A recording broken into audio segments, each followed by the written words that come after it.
Loss of motion டாபிக்ல Jai main and advance type question பார்க்கலாம் பாருங்க. இந்த figure MA equal to 2 kg and MB equal to 4 kg. For what minimum value of F, A starts slipping over B? Coefficient of friction between A and B is 0.2 is given. Coefficient of friction between B and ground is 0.4 is given. இந்த some solve பண்ணலாம் பாருங்க. இப்போ வந்து என்ன பண்ணலாம்னா அந்த black ஏ இங்க இருக்கிற மாதிரி எடுத்துங்க. அடுத்து பிளாக் பி இங்க எடுத்துக்கலாம். நெக்ஸ்ட் வந்து கிரவுண்ட் வந்து இங்க இருக்கு. இப்போ கோஎஃபிஷியன்ட் ஆஃப் ஃப்ரிக்ஷன் எல்லாமே கொடுத்துருக்காங்க. இப்போ ஃபோர்ஸ் வந்து நம்ம என்ன பண்ணலாம்னா ஃபோர்ஸ் வந்து பிளாக் பி மேல நம்ம அப்ளை பண்றோம். So what is minimum value of force should be applied so that block A start sliding சொல்லியிருக்காங்க. அப்போ ஸ்லைட் ஆகும்போது இந்த கிரவுண்ட் வந்து பிளாக் பி மேல ஃப்ரிக்ஷன் ஃபோர்ஸ் எக்ஸர்ட் பண்ணும். அதே மாதிரி இந்த பிளாக் ஏ வந்து என்ன பண்ணணும்னா பிளாக் பி மூவ் ஆகாம இருக்கிறதுக்கு ஃப்ரிக்ஷன் ஃபோர்ஸ் அப்ளை பண்ணும். சரிங்களா? இந்த கிரவுண்டை அப்ளை பண்ற ஃப்ரிக்ஷன் ஃபோர்ஸை நம்ம எஃப் டேஷ்னு எடுத்துக்கலாம். இப்போ பிளாக் ஏ வந்து பிளாக் பி மேல எக்ஸர்ட் பண்ற ஃபோர்ஸ் வந்து ஆக்ஷன் எடுத்துட்டோம்னா for every action there is an equal and opposite reaction. Block B will exert reaction force on block A அப்படின்னு எடுத்துக்கலாம். ஸோ இந்த friction force act on block A இருக்கு இல்லையா, B exert பண்றது force on A, அந்த friction தான் block A வந்து accelerate பண்ணும். அப்போ மேக்ஸிமம் ஃபோர்ஸ் வரும்போது maximum force on block A வரும்போது ஆக்சலரேஷன் மேக்ஸிமம் இருக்கும். ஸோ ஃப்ரிக்ஷனல் ஃபோர்ஸ் தான் பிளாக் ஏவை ஆக்சலரேட் பண்றதுனால மேக்ஸிமம் ஃப்ரிக்ஷனல் ஃபோர்ஸ் வரும்போது தான் பிளாக் ஏ வந்து ரெடி டு ஸ்லைட் ஆகும் ஆன் பின்னு வருது. அதனால mass of A into acceleration போட்டோம்னா இந்த ஆக்சலரேஷன் மேக்ஸிமம் ஆக்சலரேஷன் வரும். இப்போ பிளாக் ஏக்கு என்ன பண்றேன்னா நார்மல் ரியாக்ஷன் என்னன்னு போட்டு கீழே MAG அப்படின்னு எடுத்துக்கலாம். இதுல இருந்து என்ன வருது பாத்தீங்கன்னா ஃப்ரிக்ஷன் ஃபோர்ஸ் வந்து மியூ இன்ட்டு என்ன தானப்பா, that is equal to MA into acceleration A வரும்.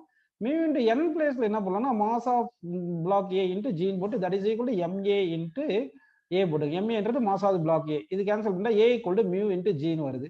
ஸோ மியூ எவ்வளோ வருது பாருங்க, 0.2 கொடுத்துருக்காங்க. ஜி வந்து 10 கொடுத்தா மேக்ஸிமம் ஆக்சலரேஷன் 2 தான் போக முடியும், அதை விட அதிகமாக போக முடியாது. அப்படின்னா இங்கே நம்ம அப்ளை பண்ற ஃபோர்ஸ் இருக்கு இல்லைங்களா, இந்த அப்ளை பண்ற ஃபோர்ஸ் வந்து நம்ம 2 மீட்டர்/செகண்ட் ஸ்கொயர் ஆக்சலரேஷன் வர்றதை விட அதிகமான ஃபோர்ஸ் அப்ளை பண்ணோம்னா பாடி வந்து என்ன ஆகும், பிளாக் ஏ ஸ்லைட்ஸ் ஓவர் பிளாக் பின்னு வந்துடும். ஸோ இப்போ என்ன பண்ணலாம்னா பிளாக் பி மேல நம்ம அப்ளை பண்ற ஃபோர்ஸ் வந்து எஃப் பண்ற ஃபோர்ஸ் அப்ளை பண்றோம். இப்போ மேல என்ன ஃப்ரிக்ஷன் ஃபோர்ஸ் என்ன, பிளாக் ஏ எக்ஸர்ட் பண்ற ஒரு ஃப்ரிக்ஷன் ஃபோர்ஸ் ஆக்ட் ஆகுது, அடுத்து கிரவுண்ட் எக்ஸர்ட் பண்ற ஒரு ஃப்ரிக்ஷன் ஃபோர்ஸ் ஆக்ட் ஆகுது அப்படின்னு எடுத்துக்கணும் எஃப் டேஷ்னு.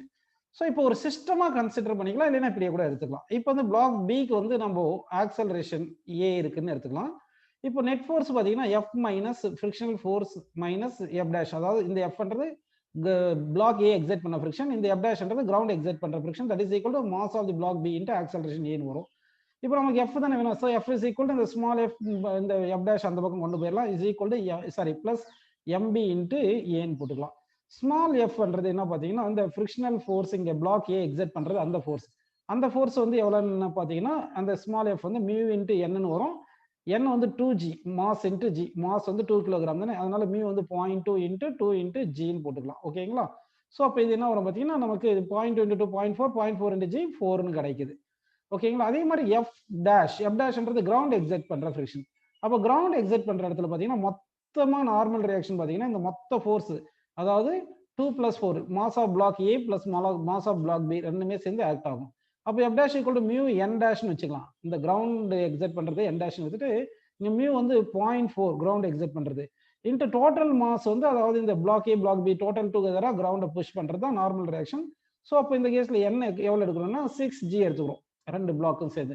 அப்போ என் டேஷ்னு கூட வச்சுக்கலாம், அதை என் டேஷ்னு எடுத்துட்டு என் டேஷ் வந்து 6g வருது, 6 இன்ட்டு ஜி.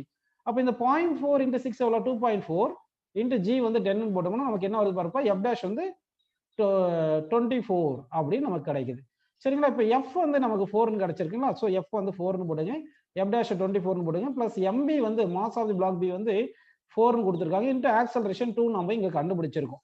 ஸோ இப்போ இது எல்லாமே ஆட் பண்ணுங்க, 4 + 24 பிளஸ் இந்த 4 இன்ட்டு 2 வந்து 8ன்னு வருதா. ஸோ 4 + 24 28, 28 + 8 வந்து 36. ஸோ 36 நியூட்டன், அதாவது ஃபோர்ஸ் வந்து 36 நியூட்டன் அப்ளை பண்ணும்போது பிளாக் ஏ வந்து ரெடி டு ஸ்லைட் அப்படின்னு நமக்கு கிடைக்குது. நெக்ஸ்ட் கொஸ்டின் பாருங்க.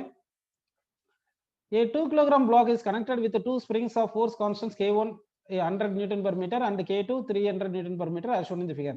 The block is released from rest with a springs unstretched. The acceleration of the block in its lowest position is dash என்றாங்க. அப்போ இப்போ நம்ம என்ன பண்ணலாம்னா இந்த பிளாக் இப்படி விடும்போது இந்த பிளாக் வந்து கீழே இங்க வந்துருது, இந்த பொசிஷனுக்கு வருதுன்னு வச்சுங்க. அப்போ எக்ஸ் அமௌண்ட் கீழே வந்திருக்கு. ஓகேங்களா? அப்படின்னா எக்ஸ் அமௌண்ட் கீழே வந்திருக்கு. ஓகே, இப்போ இந்த பிளாக் K2 வந்து என்ன பண்ணா புஷிங் ஃபோர்ஸ் எக்ஸர்ட் பண்ணா F2ன்னு வச்சுங்க. இந்த பிளாக் இந்த ஸ்ப்ரிங் K2 வந்து புஷிங் ஃபோர்ஸ் எக்ஸர்ட் பண்ணும். ஸ்ப்ரிங் K1 இருக்கு இல்லையா, அது புல்லிங் ஃபோர்ஸ் இப்படி எக்ஸர்ட் பண்ணும் F1. அப்படின்னா அந்த பிளாக் கீழே வரும்போது என்னென்ன ஃபோர்ஸ் ஆக்ட் ஆகுது பாருங்க. ஃபர்ஸ்ட் ஸ்ப்ரிங் வந்து ஸ்ட்ரெச் ஆகிறதுனால புல் பண்ணும். செகண்ட் ஸ்ப்ரிங் வந்து என்ன பண்ணுதுன்னா புஷ் பண்ணும் F2ன்னு. அடுத்து அதனுடைய mg ஃபோர்ஸ் வந்து டவுனோட ஆக்ட் ஆகுது. ஸோ இது எல்லாமே இருக்கு. இப்போ வந்து நம்ம என்ன பண்ணோம்னா net force equal to mass into acceleration அப்படி போறோம். நெட் ஃபோர்ஸ் என்ன பார்த்தீங்கன்னா F1 பிளஸ் F2 அப்போர்ட் டைரக்ஷன்ல இருக்கு. ஆக்சலரேஷன் அப்போர்ட் எடுத்துங்க. மைனஸ் mg வந்து ஆப்போசிட் ஆக்சலரேஷன் இருக்கு. That is equal to ma. ஃபோர்ஸுக்கு என்ன ஃபார்முலா பார்த்தீங்கன்னா kx வரும். அப்போ F1க்கு வந்து k1x ன்னு போட்டுங்க, பிளஸ் F2க்கு வந்து k2x ன்னு போட்டு minus mg is equal to ma. இப்போ நம்ம a கண்டுபிடிக்கணும். a கண்டுபிடிச்சிட்டா இது புரிஞ்சிடும். ஃபர்ஸ்ட் இனிஷியல் பொசிஷன் a இந்த பாயிண்ட்ல இருந்திருக்குன்னு வச்சுங்க. ஃபைனல் பொசிஷன் b க்கு வந்திருக்குன்னு வச்சுங்க. அப்போ இனிஷியல் பொசிஷன் வந்து ஃபைனல் பொசிஷன் கீழே x டிஸ்டன்ஸ் வரும்போது பொட்டன்ஷியல் எனர்ஜி குறைஞ்சிருக்கும். அப்போ potential energy decrease in potential energy converted into increase in elastic potential energy. Spring வந்து ஸ்ட்ரெச் ஆகி கம்ப்ரஸ் ஆகுறதுனால எலாஸ்டிக் பொட்டன்ஷியல் எனர்ஜி கூடி இருக்கும். ஃபர்ஸ்ட் ஸ்ப்ரிங்குக்கு half K x square plus second ஸ்ப்ரிங்க்கு half K two x square அப்படின்னு நமக்கு வந்திருக்கும். இதான் அதாவது potential gravitational potential energy converted into elastic potential energy அப்படின்னு கன்சர்வேஷன் ஆஃப் எனர்ஜி இருக்கிறோம். இதுல இருந்து mg x இஸ் ஈக்குவல் என்ன வருது பாருங்க, ஆஃப் காமன் எடுத்துட்டு k1 பிளஸ் k2 காமன் எடுத்துட்டு இது எக்ஸ் ஸ்கொயரை காமன் எடுத்துருவோம். அப்போ ஸ்கொயர் எக்ஸ் கேன்சல் ஆயிருது. அப்போ எக்ஸ் இஸ் ஈக்குவல் என்ன வருது பார்ப்பா 2mg divide by k1 plus k2 அப்படின்னு நமக்கு வந்திருக்கு. ஓகே, இது வரைக்கும் உங்களுக்கு புரிஞ்சிருக்கு. ஸோ இப்போ வந்து இந்த எக்ஸ் வேல்யூ நமக்கு இங்கிருந்து கண்டுபிடிச்சிக்கலாம். இப்போ 2 வந்து 2ன்னு போட்டுங்க. மாஸ் வந்து 2ன்னு கொடுத்துருக்காங்களா, 2ன்னு கொடுத்துருக்காங்க. ஜி வந்து 10ன்னு கொடுத்துருக்காங்க. ஸோ 10ன்னு போட்டுக்கிட்டு டிவைட் பை k1 வந்து 100 பிளஸ் k2 வந்து 300 கொடுத்ததுனால இது எல்லாமே சால்வ் பண்ணா நமக்கு என்ன வரும் பாருங்க, 0.1 மீட்டர் கிடைக்குது. இப்போ இதை கொண்டு வந்து இங்க சப்ஸ்டிட் பண்ணுங்க. இப்போ என்ன பண்ணலாம்னா இங்க பாருங்க k1 plus k2 into X common எடுத்துட்டு மைனஸ் mg இருக்கா, இந்த mல டிவைட் பண்ணிருங்க. ஸோ ஆக்சலரேஷன் கிடைச்சிரும். அப்போ இதுல இருந்து ஆக்சலரேஷனுக்கு என்ன பார்த்தீங்கன்னா இப்போ வந்து k1 பாருங்கப்பா என்ன வந்திருக்கு 100 கரெக்ட், k2 வந்து 300 கரெக்டுங்களா, x வந்து 0.1 போட்டு மாஸ் வந்து 2 into g 10 divide by mass வந்து 2ன்னு போட்டுங்க. இப்போ வந்து இங்க 400 இன்ட்டு 0.1 40 வருது. 40 மைனஸ் மேல 20 டிவைட் பை 2. அப்போ வந்து என்ன வருது 20 பை 2 வந்து 10 மீட்டர் பர் செகண்ட் ஸ்கொயர் அப்படின்னு கிடைச்சிருக்கு. நம்ம அப்போட ஆக்சலரேஷன் எடுத்தது ஆன்சர் பாசிட்டிவா வந்ததுனால அப்போ பாசிட்டிவ் கரெக்ட். ஸோ 32 கொஸ்டினுக்கு வந்து நமக்கு செகண்ட் ஆப்ஷன் வந்து கரெக்டான ஆன்சர். சரிங்களா? இப்போ வந்து நம்ம 33 கொஸ்டின் பார்க்கலாம் பாருங்க. A plumb bob is hung from the ceiling of a train compartment. The train moves on an inclined track of inclination 30 degree with horizontal. Acceleration of train up the plane is g by 2. The angle which the string supporting the bob makes with the normal to the ceiling is in equilibrium is dash அப்படின்னு கேட்டிருக்காங்க. அப்படின்னா இந்த கேஸ்ல என்ன பண்றதுன்னா ஒரு train இப்படி அதாவது ஒரு இன்க்ளைன் பிளேன் அப்படின்னு வச்சுக்கோங்க. ஓகேங்களா, இது 30 டிகிரின்னு வச்சுக்கோங்க. இங்க தான் ஒரு ட்ரெயின் வந்து அப் தி இன்க்ளைன் பிளேன் போகுது. அப் தி இன்க்ளைன் பிளேன் இந்த ட்ரெயின் போகுது. Acceleration equal to g by 2 அப்படின்னு எடுத்துக்கலாம். இப்போ இங்க பாப் இப்படி வந்திருக்கும் அப்படின்னு எடுத்துக்கலாம். ஓகேங்களா, இப்போ வந்து பாத்தீங்கன்னா இங்க என்னென்ன டென்ஷன் ஆக்ட் ஆகுது பார்த்தோம்னா ஸ்ட்ரிங்ல ஒரு டென்ஷன் ஆக்ட் ஆகுது. இந்த டென்ஷன் டி ஆக்ட் ஆகுது. கரெக்டுங்களா? இப்போ வந்து என்ன பண்ணோம்னா இந்த டென்ஷனை வந்து நம்ம ரிசால்வ் பண்ணுவோம். எப்படி ரிசால்வ் பண்ணுவோம்னா அப் தி பிளேனும் டவுன் தி பிளேன் அப்படின்னு ரிசால்வ் பண்ணுவோம். ஓகே, இப்போ வந்து பாத்தீங்கன்னா இது வித் வெர்டிகல் வந்து மேக்ஸ் ஆங்கிள் வந்து இந்த ஆங்கிள் தீட்டான்னு எடுத்துக்கலாமா? வித் வெர்டிகல் அதாவது பர்பெண்டிகுலர் டு தி சீலிங் வந்து மேக்ஸ் ஆங்கிள் தீட்டா அப்படின்னு நம்ம எடுத்துக்கலாம். இப்போ வந்து என்ன பண்ணலாம்னா நம்ம வந்து இதை ரிசால்வ் பண்ணும், டென்ஷனை வந்து ரிசால்வ் பண்ணும். இங்க தீட்டான்னு எடுத்தோம்னா இப்போ இந்த டென்ஷனை ரிசால்வ் பண்ணா பாருங்க, பர்பெண்டிகுலர் டு தி பிளேன் வந்து இது டென்ஷன் வந்து டி காஸ் தீட்டான்னு வருதா. அடுத்து வந்து along தி பிளேன் வந்து இந்த டென்ஷன் வந்து டி சைன் தீட்டா அப்படின்னு நமக்கு கிடைக்கும். ஓகே, அடுத்து வந்து அதே மாதிரி இங்க mg ஃபோர்ஸ் டவுன்வோர்ட் இருக்கும். இந்த mg ஃபோர்ஸ் டவுன்வோர்ட் இருக்கும். இந்த mg force perpendicular to the plane resolve பண்ணா இது mg cos θ வந்திருக்கும். இந்த டைரக்ஷன் டவுன் தி பிளேன் வந்து mg sin θ வந்திருக்கும். சரிங்களா? அப்படின்னு எடுத்துங்க. நம்ம வந்து x ஆக்சிஸ்ன்றதை along தி பிளேன் எடுத்துக்கலாம், y ஆக்சிஸ்ன்றதை பர்பெண்டிகுலர் டு தி பிளேன் எடுத்துக்கலாம். அப்போ net force along y axis 0வா தான் இருக்கும். ஏன்னா perpendicular to the plane body வந்து மூவ் ஆகாது. அப்படின்னு போட்டீங்கன்னா பர்பெண்டிகுலர் டு தி பிளேன் வந்து டென்ஷன் இன்டு cos θ ஆக்ட் ஆகுது மைனஸ் mg காஸ்டா இருக்கும். That is equal to mg காஸ்டா அப்படின்னு போட்டுக்கலாம். mg cos 13 போட்டுங்க. இங்க கொஞ்சம் கன்ஃபியூஸ் பண்ணிட்டு பாருங்க. இந்த ஸ்ட்ரிங் மேக்ஸ் பண்ற ஆங்கிள், ஸ்ட்ரிங் வந்து இது perpendicular to the incline plane make பண்ற ஆங்கிள் தீட்டா எடுத்துட்டோம். ஆனா இந்த mg இருக்கு இல்லைங்களா, இங்க 30 டிகிரி இருக்குனால இங்க வந்து இது 13 போட்டுக்கலாம். இது 30, இங்க 13 போட்டுக்கலாம். ஓகேங்களா? அப்படின்னா இங்க 30 போட்டுக்கலாம். சரி, அதே மாதிரி அப் தி பிளேன் பாத்தீங்கன்னா டி சைன் தீட்டா வந்து என்ன பண்ணுதுன்னா ஆக்சலரேட் பண்ணுது, mg சைன் 30 வந்து ரிட்டார்ட் பண்ணுது. அப்போ டி சைன் தீட்டா ஆக்சலரேட் பண்ணுது, mg சைன் தீட்டா ரிட்டார்ட் பண்ணுது, mg சைன் 30 வந்து ரிட்டார்ட் பண்ணுது. That is equal to mass into acceleration. Acceleration எவ்வளவு g by 2 னு கொடுத்துட்டாங்க. ஆக்சலரேஷன் வந்து g/2 ன்னு கொடுத்துட்டாங்க. ஸோ இப்போ என்ன பண்ணலாம்னா நம்ம வந்து இங்க நல்லா கவனிங்க. இப்போ இந்த இங்க வந்து t sin θ is equal to என்ன பண்ணலாம்னா mg sin 30 அந்த பக்கம் வந்துச்சுன்னா mg/2 வந்துடும். sin 30 1/2 பிளஸ் mg/2 வருது. சாரி mg/2 வருது. ஓகேங்களா? சரி. இப்போ வந்து t sin θ இஸ் ஈக்குவல் என்ன வருது பாத்தீங்கன்னா mg/2 பிளஸ் mg/2 mg. இது ஈக்குவேஷன் 1 எடுத்துங்க. இங்க t cos θ இஸ் ஈக்குவல் என்ன வந்திருக்கு பாருங்கப்பா mg √3/2 தானே வந்திருக்கு. ஸோ √3/2 போட்டா இது ஈக்குவேஷன் 2 வந்திருக்கு. ஸோ அப்போ வந்து உங்களுக்கு என்ன கிடைச்சிருக்குன்னா ஈக்குவேஷன் 1 ஈக்குவேஷன் 2ல டிவைட் பண்ணுங்க. அப்ப டிவைட் பண்ணும்போது dt கேன்சல் ஆயிட்டு sin θ cos θ tan θ வரும். அதே மாதிரி ரைட் சைடு வந்து mg கேன்சல் ஆயிட்டு 1/√3/2 வரும். கரெக்ட்டுங்களா? அப்போ வந்து 2/√3 ன்னு வந்துருது. இப்போ tan θ வேணும்னா tan θ ஈக்குவல் என்ன வந்திருக்கு 2/√3 தானே வந்திருக்கு. ஸோ θ ஈக்குவல் என்ன வரும் பாருப்பா. இதுல இருந்து θ is equal to tan inverse of 2/3. கரெக்ட்டுங்களா? tan inverse of 2/√3. So tan inverse of 2/√3 வந்து தேர்ட் ஆப்ஷன் வந்து கரெக்டான ஆன்சர். நெக்ஸ்ட் क्वेश्चन போலாம் பாருங்க. Assuming the gravity to be in negative z direction, a force F is equal to V cross A is exerted on a particle in addition to the force of gravity, where V bar is the velocity of the particle and A bar is the constant vector in positive x direction. With what minimum speed a particle of mass m be projected so that it continues to move undeflected with constant velocity அப்படின்றாங்க. அப்படின்னா ஒரு பார்ட்டிகலை project பண்ணியிருக்காங்க. அந்த particle constant வெலாசிட்டில போகணும் அப்படின்னு எடுத்து ஒரு particle சும்மா அது வந்து கான்ஸ்டன்ட் வெலாசிட்டில போகணும்னா நெட் ஃபோர்ஸ் 0வா இருக்கணும். இங்க கிராவிடேஷனல் ஃபோர்ஸ் டவுன்வர்ட் டைரக்ஷன் இருக்கு mg அப்படின்னு சொல்லியாச்சு. கரெக்ட்டுங்களா? இன்னொரு ஃபோர்ஸ் வந்து F is equal V cross A சொல்லியிருக்காங்களே அந்த ஒரு ஃபோர்ஸ் ஆக்ட் ஆகுது. கண்டிப்பா அந்த ஃபோர்ஸ் எப்படி இருக்கணும்? F equal V cross A இருக்கு. அது V cross A வந்து VA sin θ அப்படின்னு போட்டுக்கணும். ஏன்னா கிராஸ் ப்ராடக்ட்ல A cross B வந்து AB sin θ போட்டுரும். அப்போ அந்த VA sin θ வந்து பாசிட்டிவ் y டைரக்ஷன்ல இருக்கணும். சாரி பாசிட்டிவ் z டைரக்ஷன்ல இருக்கணும். ஏன்னா mg வந்து நெகட்டிவ் z டைரக்ஷன் சொல்லிட்டாங்க இல்லையா? அப்படின்னா இந்த VA sin θ வந்து எப்படி இருக்குன்னா பாசிட்டிவ் z டைரக்ஷன்ல இருக்கணும். பாசிட்டிவ் z டைரக்ஷன்ல இருக்கணும். அப்பதான் டோட்டல் ஃபோர்ஸ் 0 வந்து என்ன ஆயிரும்னா நமக்கு நெட் ஃபோர்ஸ் 0 ஆயிரும். வெலாசிட்டி கான்ஸ்டன்டா இருக்கும். இப்போ A வந்து எந்த டைரக்ஷன்ல இருக்கு சொல்றாங்க பாருங்க. கான்ஸ்டன்ட் x டைரக்ஷன்ல இருக்கு. பாசிட்டிவ் x டைரக்ஷன்ல. அப்போ வந்து இது V இந்த டைரக்ஷன்ல இருக்குன்னு வச்சுங்க. A வந்து இந்த டைரக்ஷன்ல இருக்குன்னு வச்சுங்க. ஓகேங்களா? இப்போ வந்து நமக்கு Vயும் Aவும் எப்படி இருக்குன்னா A வந்து I கேப்ல இருக்கு. ரிசல்டன்ட் எந்த கேப்ல வரணும் சொல்லுங்க. ரிசல்டன்ட் வந்து K கேப்ல வரணும். K கேப்ல வரணும். அப்படின்னா V பார் எந்த டைரக்ஷன்ல இருக்கணும் அப்படின்னு பார்த்தோம்னா இங்க வந்து அது இல்லாம மினிமம் ஃபோர்ஸ் தானே சொல்லியிருக்காங்க. F வந்து மினிமம் ஃபோர்ஸா இருக்கணும்னா VA வந்து எப்படி இருக்கணும்னா VA sin θ வந்து மினிமமா இருக்கணும். இங்க வந்து சொன்னது சாரி F இங்க எது வாட் மினிமம் ஸ்பீட் சொல்லியிருக்காங்க. சாரி F மினிமம் சொல்லல V மினிமம் சொல்லியிருக்காங்க. V வந்து மினிமமா இருக்கும். அப்ப V மினிமமா இருக்கும்னா sin θ வந்து மேக்ஸிமமா இருக்கும். அதை நல்லா பாருங்க. அப்வர்ட் ஃபோர்ஸ் வந்து VA sin θ. அதுல வந்து இந்த ஃபோர்ஸ் வந்து இந்த sin θ இது V வந்து மினிமமா இருக்கணும்னா V மினிமமா இருக்கணும்னா sin θ மேக்ஸிமமா இருக்கணும்.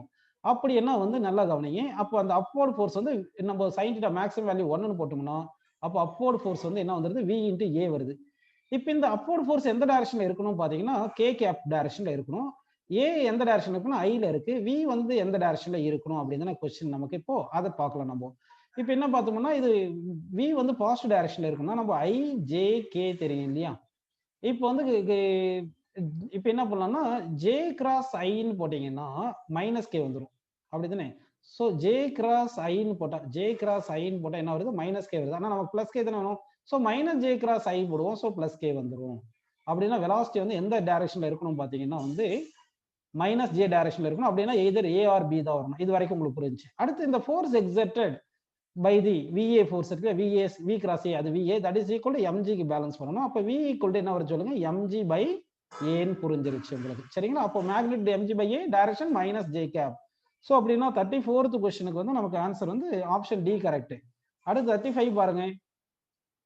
A suitcase is gently dropped on a conveyor belt moving at 3 meters per second. If the coefficient of friction between the belt and the suitcase is 0.5. Find the displacement of suitcase related to conveyor belt before the slipping between the two is stopped. அப்படின்னா இங்க conveyor பெல்ட்னு ஒன்று இருக்குப்பா. இப்படி என்ன இப்படி ஒரு பெல்ட்னு வச்சுங்க. இதுல கன்வேயர் பெல்ட் அப்படி இருக்குன்னு எடுத்துங்க. இந்த கன்வேயர் பெல்ட் வந்து ஒரு கான்ஸ்டன்ட் வெலாசிட்டில மூவ் ஆயிட்டு இருக்கு. என்ன வெலாசிட்டில சொல்லியிருக்காங்க பாரு 3 மீட்டர் பர் செகண்ட்ல மூவ் ஆயிட்டு இருக்கு. இப்போ வந்து என்ன பண்றாங்கன்னா ஒரு சூட் கேஸை இங்க டிராப் பண்றாங்க. இந்த சூட் கேஸை டிராப் பண்ணும்போது இந்த சூட் கேஸ் என்ன பண்ணணும்னா இந்த பெல்ட் மோஷனை அப்போஸ் பண்ணும். அப்போ ஃபிரிக்ஷன் இந்த டைரக்ஷன்ல ஆக்ட் ஆகும். That is action. For every action equal and opposite direction இந்த பெல்ட் வந்து இந்த பிளாக் சூட் கேஸ் மேல ஃபிரிக்ஷன் ஆப்போசிட் டைரக்ஷன்ல எக்ஸர்ட் பண்ணும். இந்த ஃபிரிக்ஷன் ஃபோர்ஸ் தான் இந்த பிளாக் வந்து ஃப்ரம் ரெஸ்ட்ல இருந்து மோஷன் கொண்டு வரும்.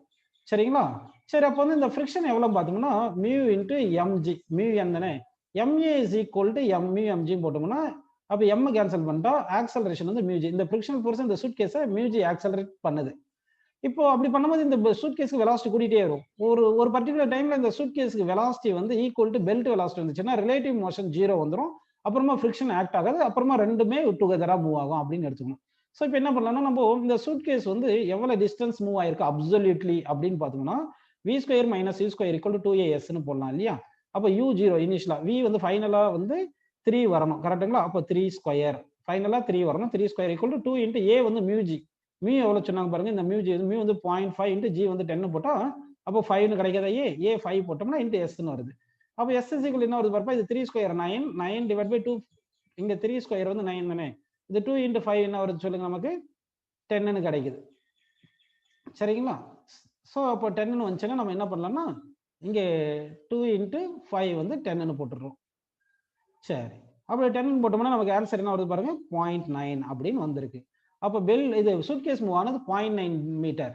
ஆனால் அந்த டைம்ல பெல்ட் மூவ் ஆனது, இது டிஸ்டன்ஸ் டிராவல் பை சூட்கேஸ்ன்னு போட்டுங்க, சூட்கேஸ். அதே டிஸ்டன்ஸ் டிராவல் பை பெல்ட் அந்த இன்ஸ்டன்ட்ல எவ்வளோ டிஸ்டன்ஸ் டிராவல் பண்ணியிருக்கும் அப்படின்னு நம்ம பார்க்கணும். சரிங்களா? அப்போ அந்த டைம்லனா இந்த time taken for the suitcase to receive velocity v 3 meter per செகண்ட்னா v equal to u plus 80 தெரியும் உங்களுக்கு. அப்போ u 0 போட்டுருங்க. அப்போ வெலாசிட்டி 3 போட்டோன்னா a வந்து 5 போட்டு இன்ட்டு t போட்டா t இஸ் ஈக்குவல் என்ன வருதுன்னா 0.6 செகண்ட் வருது. அப்போ 0.6 செகண்ட்ல இந்த பெல்ட் எவ்வளோ டிஸ்டன்ஸ் போயிருக்குன்னா வெலாசிட்டி இன்ட்டு டைம் போட்டுக்கணும். வெலாசிட்டி வந்து 3 மீட்டர் பர் செகண்ட்ல போது, டைம் வந்து 0.6 போட்டா 1.8 மீட்டர் டிராவல் பண்ணியிருக்கு. அப்போ நமக்கு என்ன கேட்டாங்க, டிஸ்டன்ஸ் டிராவல்டு ரிலேட்டிவ் டிஸ்டன்ஸ் தானே கேட்டிருக்காங்க. அப்போ ரிலேட்டிவ் டிஸ்டன்ஸ் கேட்டா distance traveled by the suitcase with respect to belt, otherwise belt with respect to suitcase. அப்படி போட்டா distance traveled by the belt minus distance traveled by suitcase வரும். பாசிட்டிவ்ல எடுக்கிறதுக்காக அப்படி பண்ணியிருக்கேன். இல்லைன்னா distance traveled by suitcase minus distance traveled by belt போட்டா மைனஸ்ல வரும், அது பிளஸ்ன்னு போட்டுக்க வேண்டியது. சரிங்களா? distance traveled by the belt 1.8 minus distance traveled by the suitcase 0.9 ரெண்டு கழிச்சா அப்போ ரிலேட்டிவா டிஸ்டன்ஸ் டிராவல்டு எவ்வளோ பார்த்தீங்கன்னா 0.9 மீட்டர். ஸோ இப்போ ஆன்சர் வந்து 0.9 மீட்டர் அப்படின்னு நமக்கு 35th கொஸ்டினுக்கு ஆப்ஷன் சி கரெக்டாக கிடைச்சிருக்கு. அடுத்த கொஸ்டின் பாருங்க. A car starts from rest. It has to cover a distance of 500 meters from rest to rest. The coefficient of friction between the road and the tire is 1/2. The minimum time in which the car can cover this distance is dash ன்னு கேட்டிருக்காங்க. ஆக்சுவலாக வந்து இப்போ இந்த car move ஆகிறதுக்கும் accelerate ஆகிறதுக்கும் retard ஆகிறதுக்கும் external force தேவை. அந்த எக்ஸ்டர்னல் ஃபோர்ஸ் என்ன பார்த்தா ஃப்ரிக்ஷன் ஃபோர்ஸ். அப்போ இனிஷியல் ஆக்சலரேட் ஆகும்போது இந்த கார் மேலே ஃப்ரிக்ஷனல் ஃபோர்ஸ் மோஷன் டைரக்ஷனில் ஆக்ட் ஆயிருக்கும். அப்புறம் ரிட்டார்டேஷன் வரும் இல்லைங்களா, இது அதாவது வெலாசிட்டி டைரக்ஷன் ஃப்ரிக்ஷன் இருக்கும். ரிட்டார்டேஷன் வரும்போது என்ன ஆகுதுன்னா ஃப்ரிக்ஷன் ஃபோர்ஸ் ஆப்போசிட்டா இருந்திருக்கும். அப்போ வெலாசிட்டிக்கு ஆப்போசிட் டைரக்ஷன் வருது. நம்ம என்ன பண்ணலாம், t = 0 செகண்ட்லேருந்து ஒரு t செகண்ட் வரைக்கும் ஆக்சலரேட் ஆயிருக்குன்னு அஸ்யூம் பண்ணிக்கலாம். அடுத்து இங்கே தான் மேக்ஸிமம் வெலாசிட்டி வந்திருக்குன்னு எடுத்துங்க. ஓகேங்களா? அதே மாதிரி இங்கே மேக்ஸிமம் வெலாசிட்டிலேருந்து திருப்பி ரிட்டார்டேஷன் இந்த ஃபைனலாக இங்கே வந்திருக்கும். இங்கே வரும்போது 2tன்னு வந்திருக்கும். ஏன்னா ஆக்சலரேட் ஆகிற டைமும் ரிட்டார்ட் ஆகிற டைமும் ஈக்குவலாக இருக்கும். ஏன்னா இனிஷியல் வெலாசிட்டி வந்து 0 இருக்கு, ஃபைனல் வெலாசிட்டி ஆக்சலரேட் ஆகும்போது v மேக்ஸிமம் வெலாசிட்டி இருக்கு. அதே மாதிரி ரிட்டார்ட் ஆகும்போது initial velocity v maximum, final velocity 0 வரதுனால உங்களுக்கு அதே மாதிரி சேம் ரிட்டார்டேஷன் வரும். அப்போ சேஞ்ச் வெலாசிட்டி சேம் ரிட்டார்டேஷன் வரதுனால டைம் சேமா தான் வந்திருக்கும். அப்போ t கண்டுபிடிச்சிட்டோம் வச்சுங்க, ஆக்சலரேட் ஆகிற டைமும் ரிட்டார்ட் ஆகிற டைமும் ஈக்குவல். அப்போ ஆக்சலரேட் ஆகிற டைமை மட்டும் கண்டுபிடிச்சிட்டோம்னா இன்ட்டு 2t போட்டா டோட்டல் டைம் கிடைச்சிரும் அப்படின்னு போட்டுடலாம். இப்போ வந்து கார் வந்து 500 metre from rest to rest தானே சொல்லியிருக்காங்க. அப்போ இனிஷியல் இருந்து ஃபைனல் வரைக்கும் 500 மீட்டர் போட்டா அப்போ ஆக்சலரேட் ஆகிற டிஸ்டன்ஸ் மட்டும் எவ்வளோ பார்த்தீங்கன்னா 250. எக்ஸாக்டா ஆஃப் ஆஃப் தி டிஸ்டன்ஸ் தான் டிராவல் பண்ணியிருக்கும். ஏன்னா v square minus u square equal to 2as போட்டோம்னா இனிஷியல் ஃபைனல் வெலாசிட்டி ஆக்சலரேஷன் ரிட்டார்டேஷனுக்கு ஈக்குவலாகவே வரதுனால ஆக்சலரேஷன் சேமா இருக்கிறதுனால நமக்கு என்ன வருதுன்னா டிஸ்டன்ஸ் டிராவல்டும் ஆக்சலரேஷன் மோஷன்லையும் ரிட்டார்டேஷன் மோஷன்லையும் டிஸ்டன்ஸ் டிராவல்டு ஈக்குவலாக இருக்கும்.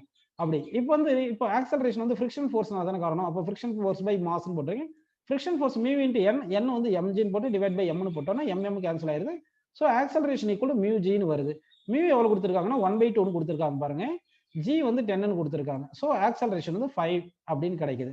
இப்போ நமக்கு டைம் தானே வேணும். சரி, அப்போ டைமுக்கு என்ன பண்ணலாம்னா distance travelled is equal to ut plus ½ square போட்டுக்கலாம். ut பிளஸ் ½ ஸ்கொயர் போட்டா இனிஷியல் வெலாசிட்டி 0 டியூரிங் ஆக்சலரேஷன் அப்படின்னு போட்டோம்னா s வந்து 215 போட்டு that is equal to ½ into a வந்து 5 இன்ட்டு t ஸ்கொயர் போட்டுங்க. இப்போ இந்த 2 இந்த 5 கேன்சல் பண்ணா 2.5, இங்க 2.5 இந்த 250 கேன்சல் பண்ணா 100 வரும். அப்போ t square is equal to 100ன்னு கிடைக்குதுங்களா. இதுல இருந்து t ஈக்குவல் எவ்வளவு சொல்லுப்பா 10 செகண்ட். ஆனா நமக்கு டைம் எவ்வளவு வேணும்? 2t வேணும். ஏன்னா ரெஸ்ட்ல இருந்து மேக்ஸிமம் வெலாசிட்டி வரது t, திருப்பி மேக்ஸிமம் வெலாசிட்டில இருந்து ரெஸ்ட் வரதுக்கு t. ஆக மொத்தம் 2t. So 2 × 10 second. So that answer என்ன வருது பார்த்தீங்கன்னா 20 செகண்ட். ஸோ இந்த கொஸ்டின் கரெக்ட் ஆன்சர் 20 செகண்ட் வந்து கரெக்டான ஆன்சர். First option correct. அடுத்த கொஸ்டின் பாருங்க. An inclined plane makes an angle 30 degree with the horizontal. A groove OA equal to 5 meter. OA வந்து பாருங்க இங்க 5 மீட்டர் இருக்கு. Cut in the plane makes an angle 30 degree with OX. A short smooth cylinder is free to slide down under the influence of gravity. The time taken by the cylinder to reach from A to O is dash ன்னு கேட்டிருக்காங்க. So இந்த case பார்த்தீங்கன்னா நமக்கு already தெரியும், இங்கே acceleration to gravity வந்து vertically டவுனோட இந்த டைரக்ஷனில் ஆக்ட் ஆகும். அப்போ எலாங் தி இன்க்ளைன் பிளேன் எவ்வளோ ஆக்சலரேஷன் வரும், அதாவது எலாங் தி இன்க்ளைன் பிளேன் வந்து நமக்கு g sin தீட்டான்னு தெரியும். இப்போ இந்த குரூவ் வந்து எப்படி இருக்குன்னா இந்த இதுல ஒரு காம்பனன்ட் எடுக்கணும், g sin 30க்கு ஒரு காம்பனன்ட் எடுக்கணும் எலாங் தி குரூவுக்கு. அப்போ அது வந்து எவ்வளோ வரும்னா g sin தீட்டான்னு ஆல்ரெடி இருக்கா, இதுக்கு ஒரு காம்பனன்ட் sin தீட்டான்னு போட்டுக்கும். ஓகேங்களா? ஏன்னா இங்க 30 டிகிரி இருக்குதுனால இங்க 60 டிகிரி வரும். இதர் cos 60 போலாம், இல்லைன்னா sin 30ன்னு போட்டுருக்கலாம். ஓகே, புரியுதுங்களா உங்களுக்கு? சரிப்பா. இப்போ வந்து என்ன பண்றேன்னா கவனிங்க, இப்போ நெட் ஆக்சலரேஷன் எவ்வளோன்னு நமக்கு தெரிஞ்சு போச்சு. எவ்வளோ வருதுன்னா ஆக்சலரேஷன் எலாங் தி குரூவ் வந்து a is equal to g sin square 30. ஏன்னா ரெண்டுமே 30 டிகிரி தான் கொடுத்துருக்காங்க. இங்கேயும் 30 டிகிரி கொடுத்துருக்காங்க, இங்கேயும் 30 டிகிரி தான் கொடுத்துருக்காங்க. அதனால g sin square 30. g வந்து 10ன்னு போட்டு sin தீட்டா வந்து 1/2 ஹோல் ஸ்கொயர் போட்டோம்னா அப்போ வந்து g 10/4ன்னு கிடைக்குது. ஸோ ஆக்சலரேஷன் 2.5 கிடைச்சிருச்சு.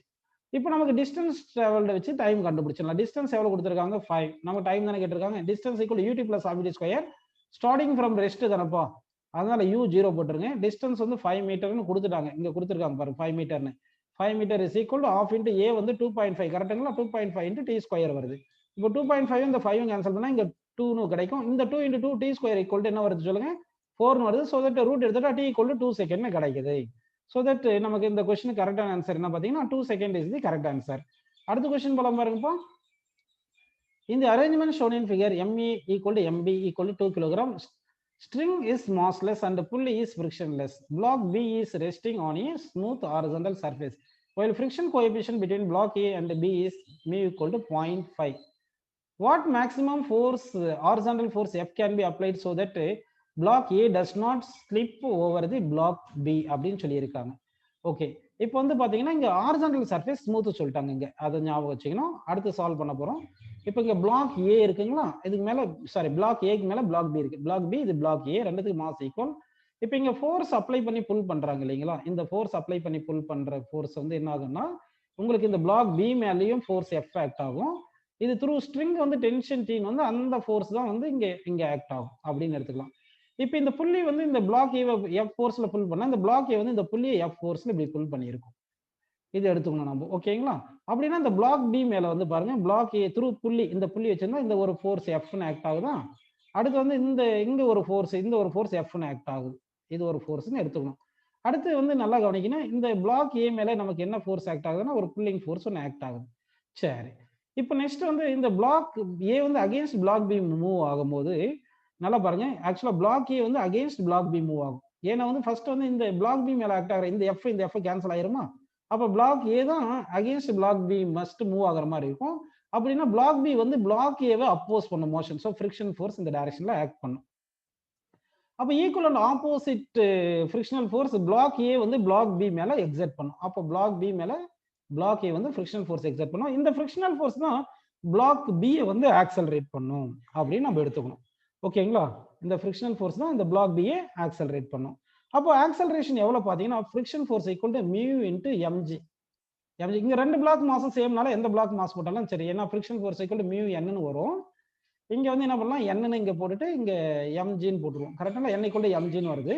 அப்போ ஃப்ரிக்ஷன் ஃபோர்ஸ் எம்ஏ போட்டால் that is equal to mu எம்ஜின்னு வருது. கரெக்டுங்களா? எம்எம் கேன்சல் ஆயிடுச்சுன்னா A is equal to mu G தானப்பா வருது. அப்போ மியூ எவ்வளோ 0.5 கொடுத்துருக்காங்க பாருங்க. அடுத்து ஜி வந்து 10னால மொத்தம் நமக்கு ஆக்சலரேஷன் 5 வருது. அப்போ மேக்ஸிமம் ஆக்சலரேஷன் 5 வருது. சரிங்களா? அப்போ மேக்ஸிமம் அதாவது லிமிட்டிங் ஃப்ரிக்ஷன் ஆக்ட் ஆகும்போது தான் மேக்ஸிமம் ஆக்சலரேஷனா இருக்கும்.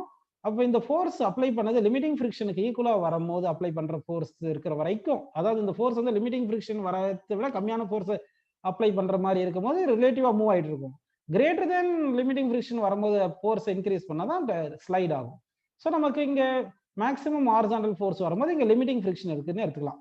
இப்போ என்ன பண்ணலாம், இது மொத்தமா ஒரு சிஸ்டம் அப்படின்னு எடுத்துப்போம். இந்த சிஸ்டம் இந்த ஃபோர்ஸ் எஃப் பண்ற அப்ளை பண்ற ஃபோர்ஸ் தான் அப்ளை பண்ணியிருக்கோம். ஸோ அந்த force is equal to MA plus MB, மொத்த மாசம் ஆக்சலரேட் பண்ணுது. So MA plus MB into acceleration போடுங்க. MA எவ்வளோ 2, MB எவ்வளோ 2, ஆக்சலரேஷன் எவ்வளோ 5. ஸோ 2 + 2 4, 4 × 5 20. So 20 Newton. அப்படின்னா நமக்கு என்ன ஆன்சர் வருது பாருப்பா, 38th கொஸ்டினுக்கு 20 நியூட்டன் இஸ் தி கரெக்ட். அடுத்த கொஸ்டின் பாருங்க.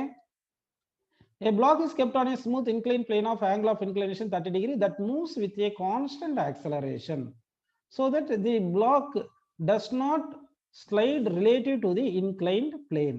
Let F1 be the contact force between the block and the plane. Now the inclined plane stops and F2 be the contact force between the two in this case. Then F1 by F2 என்ன கேட்டிருக்காங்க.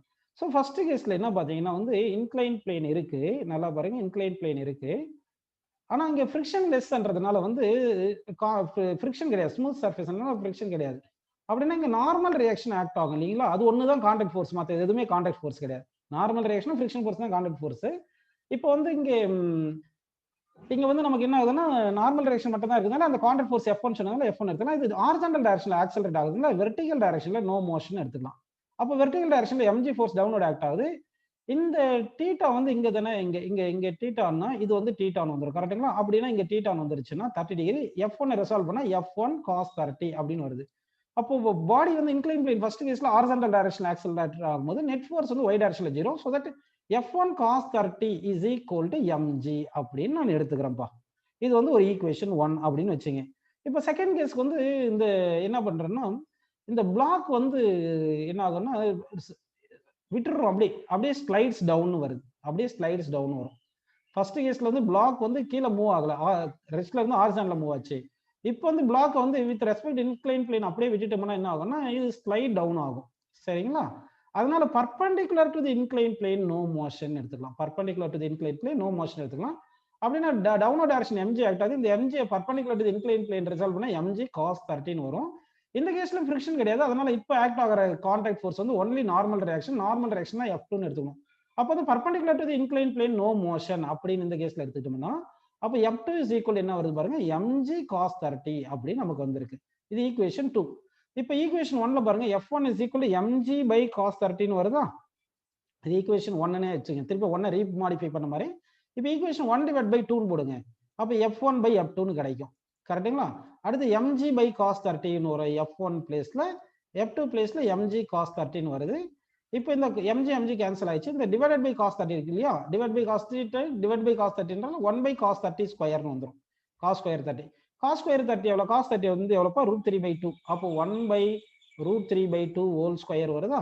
அப்போ square பண்ண என்ன வரும், 2 square மேலே போயிடும் 4, √3 கீழே இருக்கும், √3 ஸ்கொயர் வந்து 3 வருது. ஸோ தட் ஆன்சர் என்னன்னு பார்த்தீங்கன்னா நமக்கு 4/3 கரெக்டான ஆன்சர். ஓகேங்களா? நெக்ஸ்ட் क्वेश्चन பாருங்க. A block of mass m is rest on wedge as shown in the figure. Let n be the normal reaction between two அப்படின்னு சொல்லியிருக்காங்க. And f the force of friction, then select the wrong option சொல்லியிருக்காங்க. இப்போ வந்து ரெஸ்ட்னு சொல்லிட்டாங்க, எல்லாமே ரெஸ்ட்ல இருக்கு, நல்லா கவனிக்கணும். இப்போ என்னென்ன ஃபோர்ஸ் ஆக்ட் ஆகுதுன்றதை நம்ம இப்போ பார்க்க போறோம். இப்போ நல்லா கவனிங்க. நார்மல் ரியாக்ஷன் ஒரு ஃபோர்ஸ் இப்படி ஆக்ட் ஆகுதுங்களா, அடுத்து mg ஒரு ஃபோர்ஸ் இப்படி ஆக்ட் ஆகுது, அடுத்து ஃப்ரிக்ஷனல் ஃபோர்ஸ் வந்து அப் தி பிளேன் ஆக்ட் ஆகுது, அடுத்து mg sin θ down the plane act ஆகும், mg sin θ இப்படி டவுன் தி பிளேன் ஆக்ட் ஆகும். இப்போ வந்து இந்த perpendicular to the incline plane வந்து mg cos 30 இப்படி cos 30 இப்படி ஆக்ட் ஆகும். இப்போ வந்து பாத்தீங்கன்னா perpendicular to the plane, perpendicular to plane பார்த்தோம்னா பர்பெண்டிகுலர் டு பிளேன் பார்த்தீங்கன்னா இந்த ரெஸ்ட்ல இருக்கனால n = mg cos θ வரணும், சரிங்களா? n = mg cos θ அப்படின்னா வந்து உங்களுக்கு mg cos θ. So first option correct. அடுத்து வந்து என்ன பண்ணலாம்னா நல்லா கவனிங்க, இந்த எஃப் இருக்கு இல்லைங்களா, இது எஃப் 2 காம்பனண்டா ரிசால்வ் பண்ணுவோம்.